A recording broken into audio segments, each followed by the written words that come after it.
Hey guys, thanks for clicking on the video. This is actually going to be my review for Empire Season 2, Episode 5. So, we start right off. There was the body of Vernon sitting up in the car with the DA last week. See, that body was sitting up in that car with her, baby, like he was waiting to go to McDonald's and carrying on, about scared her ass after death. But she actually then took a leave of absence from work. That body fucked her up so bad. So anyway, the charges have actually against Lucius have actually been dropped. They were saying that the ruling that they were saying Vernon actually committed suicide. A mess. Anyway, in the meantime, in between time, actually that damn Lucius then turned made Andre into the president of Gutter Life Records. That's the company that he was reviving and all that. So Andre is actually the president of Gutter Life Records. Lucius is absolutely against Michael going on tour with Jamal. So that's causing a problem. We actually see Neo this time. Neo's actually there working with Jamal on the album and everything. And Neo's like not agreeing with Lucius. He's thinking that Jamal should take Michael on tour with him and all that. So that's like a mess. Lucius is like, "Child, you can shut the fuck up about your business with your big ass head." So then we have Andre. He's battling with his little spirit. He has a spiritual warfare going on. His pastor then told him to that he needs to confess his sins to his family, confess to them the wrongdoings that he done, and ask them to come and actually take part in his baptism at the church. And of course, Lucius is not even with it. He really isn't. He's not. He really is not.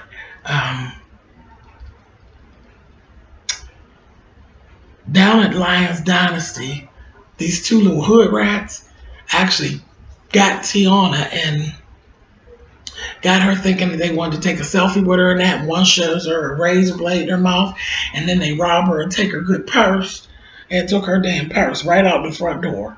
Right the front door of Lions Dynasty. So that was a hot mess. Let's see what else happened. Oh God, that creepy art dude. He tried to he gave his opinion as well about Michael going on tour. They were over there talking with him, and he was saying, about he just wasn't down with people having that relationship at all. He just wasn't even with it. He's like fussing about a relationship and talking about, I fall in love every day, every other day. That's what art's all about. This, that, and the other. Creepy and weird and likes the hell out of Jamal, okay? So he's going on with all of that, and he's saying, I don't think you should take her with you either. This, that, thing, and the other. Then when they're coming down the hallway, I don't know if if Michael went to the bathroom or whatever, but this whole weird freak tried to pull down Jamal's pants and try to give him a little taste right there in the hallway. I said, "Child, ain't she thirsty?" Just a damn mess. Get ready to do that. And Jamal told him, "I'm not attracted to you. Even if I was attracted to you, and I'm really, really not, I wouldn't do anything with you because I wouldn't do that to Michael." And Michael actually walked up on him. And Jamal still needed to zip his pants. So he was looking like, oh, that's a mess. So they ended up leaving. Portia then took and swindled her way back in to Cookie's. And Cookie told her, "Yeah, come on, bitch, because you got my phone and shit all fucked up and I can't figure out the passwords and shit." So she took her back with her ghetto ass and then brought this little stinking dog down there with her. Rhonda is trying to get some normalcy back in her life and in her marriage. So she done got pissed off because she can't get Andre to give her a little taste. She went around telling him how she ain't got no panties on and he giving her girl. Ain't nobody got time for that, honey. And she was real pissed off about not being able to get the dang dog up in the office. I can't wait for. I swear, and every time you see something about this baby, her face gets to looking funny. That hoe ain't pregnant, and I can't wait for her to come on out with it, child. See what they do to her. Let's see. Cookie and Lucius had a conversation. Cookie basically accused Lucius of killing, killing Vernon, or at least having something to do with it. And Lucius, denies it, and he's like, no, no, no, no, I didn't do anything. This, that, the other. She don't believe him, and then she basically tried to give him Vernon's ashes, and told Lucius, you don't have no morals. You must be having a good time not having no morals. He was like, I do not want them ashes, child. If you don't take that shit on out of here, just a mess. And Cookie went on up out of there. Now, there was a YouTube video. Um, there were some people who were like trying to do some more stuff and all of that. They were attached to the girls that actually robbed um, Tiana.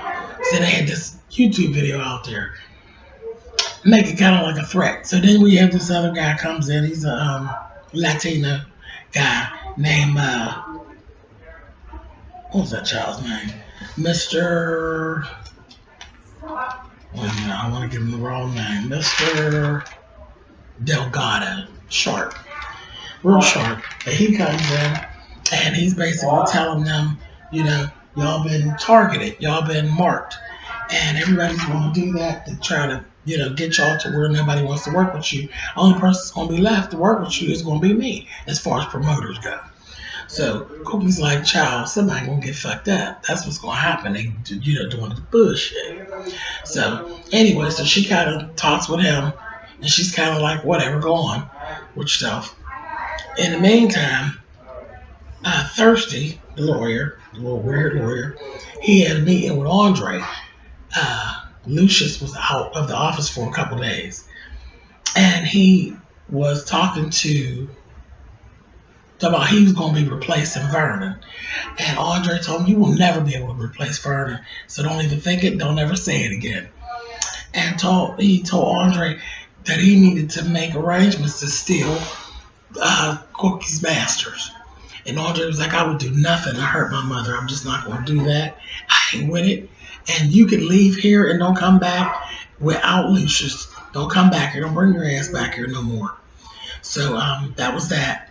And he said, "Oh, I thought we had an understanding. I thought we were all good out there digging in the ground in the middle of the night."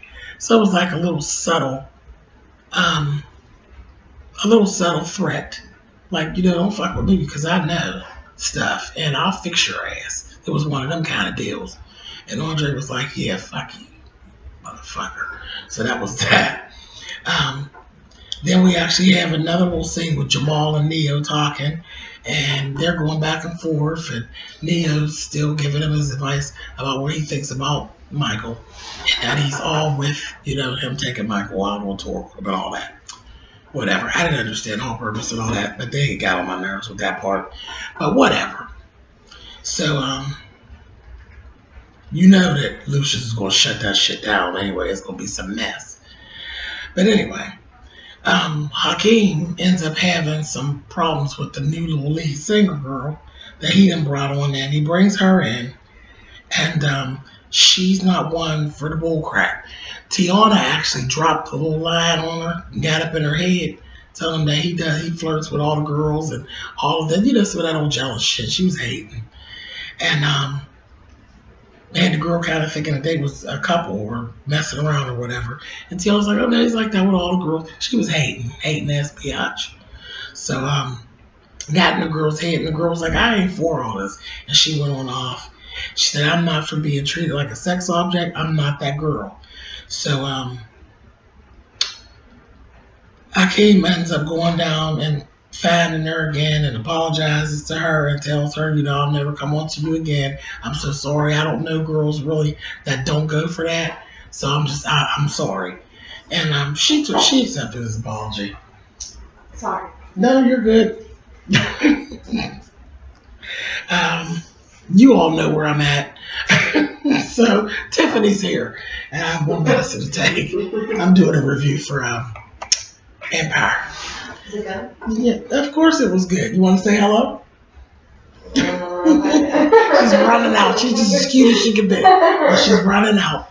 All right, Tim. Thank you. You're welcome. Let me know if you need me. No problem. I'll take that as soon as I get done talking. Okay. All right, babe. Okay. So I told you I got the best nurses ever. She's young. She's real cute. I don't know why she's scared of the camera because she's gorgeous. But anyway, back to this. So he apologized. Okay. Then this other little thing happened. Child, a creepy art dude turns around and tries to get sexual with Michael. And Jamal ends up seeing it, baby, and grabs him and snatches him up around his neck, baby, and put him up against the wall and told him, don't play no games. You're going to get fucked up, And put him out of the little party they was having. And then when he went to walk past Becky's fat ass, she took a little swing at him. So I don't think we'll be seeing no more. I mean, nasty. He don't give a damn. And he told him, he said, it's not his fault. It was me. It was me. Just admitting to be an old nasty troll. But he was going to try Michael too. Now, Michael and Jamal ain't nothing alike.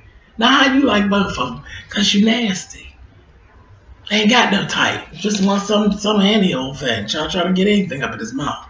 Nasty bastard. But anyway.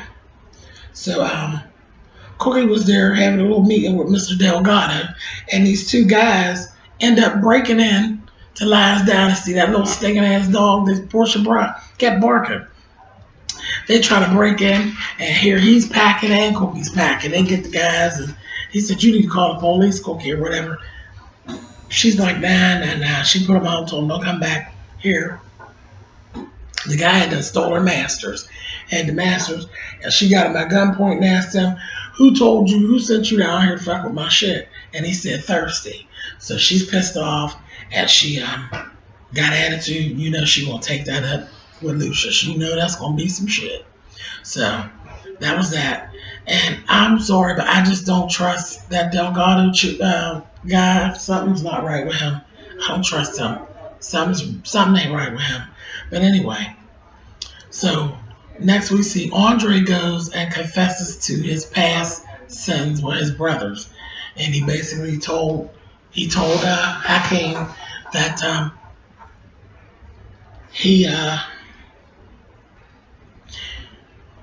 he's the one that actually set him up to actually get robbed that time for the watch and all that stuff. And he was like, are you serious? And he said Jamal could have got killed that day. That was a mess. That was in the first season. And then he also told me, said, and I have to confess that I honestly didn't care if you two killed each other. As long as I ended up with Empire, I didn't care what happened to y'all. And I was like, oh, that's real nice, you little fucker. But Hakeem, little child with the big shoes, he's having a hard time with that. But he was like, all right, no problem, because Jamal was like, we're family. You have to forgive him, blah, blah, blah, blah. Always the nice sissy. But anyway, so they forgave him and everything. Then next, Andre goes and confesses to Lucius, I'm the one that told Cookie to blackmail you. Again, last season. And he said, I figured that because she ain't that smart. And then he told him, I tried to commit suicide in your studio. I was going to shoot myself because I hated you so much. And I felt rejected by you. And told him that he said that God delivered him from all that. And that's why he's living. He said, you gave me life and God gave me hope. And Lucius told him, there is no God. And you want me to come and watch somebody dunk you up and down in some damn tap water. Child, bye. So I said, that damn Lucius is the devil. He really is. Let's see. Then we had Lucius working with Frida Gatson. And she's doing a rap about her father. It wasn't connected and it wasn't coming together. So Lucius is like, your dad was a rotten bastard. She's like, why would you say that? So, she got an attitude. So some rage popped up in her. And that's what he told her. He said, because you needed to know that. Your dad was a rotten bastard, but he loved you. And if you were to cut off his right arm, he would hug you with his left one. That's how much he loved you. This, that, and the other. So she got it. She got the lesson. She went back and she started flowing. And it was rolling. And of course, he got what he wanted. But in the midst of that, it hit on something with him about how he'd been treating Andre, and that he really does love Andre. So then we go to the baptism. They're sitting there and they're like making jokes. Cookie does this. She said, "Child, you know Lucius ain't coming." Uh, that's when Jamal was like, "No, Lucius is not going to come." And Hakeem's like, "I'm surprised you're here." And he's like, "We're your family. And we have to support one another. And that's why I'm here, because I'm a lion. So we're here, to support him." And Cookie was asking him how everything was going. She told her he's working with Neo and getting all his dreams that he wanted. And his dad was making that happen. She's like, "Good. Be careful. Your daddy ain't shit." And they're all in church just carrying on. Rhonda's sitting over by herself. She ain't sitting with them. And she said, yeah, she said, so I figured Lucius wasn't coming because if that devil walk up in here, honey, this whole place might catch fire. I said, oh, they're a mess. Then Hakeem turns around. We look up, Lucius pulls up and comes into the church. When he walks in the church, that damn Hakeem will say, "I think I seen some angels running for cover." Just the best. They was reading Lucius. And he comes down, he sits next to them, and they're going back and forth. She's saying something to Lucius about her masters and stop sending people to try to spy and try to steal and quit fucking with them and this, that, and the other. So in the midst of it, they start to do the baptism. And right before they go to dunk Andre in the water, we get a flashback. And it is basically of Lucius. And his mother was crazier than Dick's fucking hat band in a pile of cat shit. She damn near drowned that boy, dunking him in the water, making him confess to some sins and all of that kind of care. She was crazy. She just was crazy. The bitch was just crazy. So this is where a lot of his stuff actually stems from. The next and the last thing we actually see is Hakeem being accosted. He's jogging, and next thing you know, this lady came put a bag over his head in the middle of the day and took him up in this black van. And I swear, I think that Mr. Delgado got something to do with it, but whatever, we'll see. But there got Hakeem, and we're going to have some shit, about them accosting Lucius's boy. That's coming up next week. So, all right, guys, that's it. I hope I didn't miss anything, but you all know I'm not home. Usually I would watch the show twice to make sure I got everything. So I'm going to apologize now. If I missed anything or something's not going with what you saw, please leave it in the comments. If I'm on the wrong track for something, definitely don't just let it go. Please tell me. And we'll try to see what I can do. But I'm actually here for quite a few more days. And whatever, that's what we're all here for. We work together. I'm not running this show all by myself. There's actually over 4,000 of you all, over 4,300 actually, we're at in numbers. So I know good and well if I made some type of a mistake, there's enough of you out there, somebody will say, hey, that's not right. And we don't snap and clap at each other. We'll fix it and we'll make sure that we're all on the same page. But anyway, I love you guys. Like I said, thumbs up, thumbs down. Again, this review's done off of one watch, and I hope I didn't get anything too twisted. But that's it. And I will see you guys next week. I'll be doing my review from home. Thank goodness. All right, guys. I'll see you later. Bye.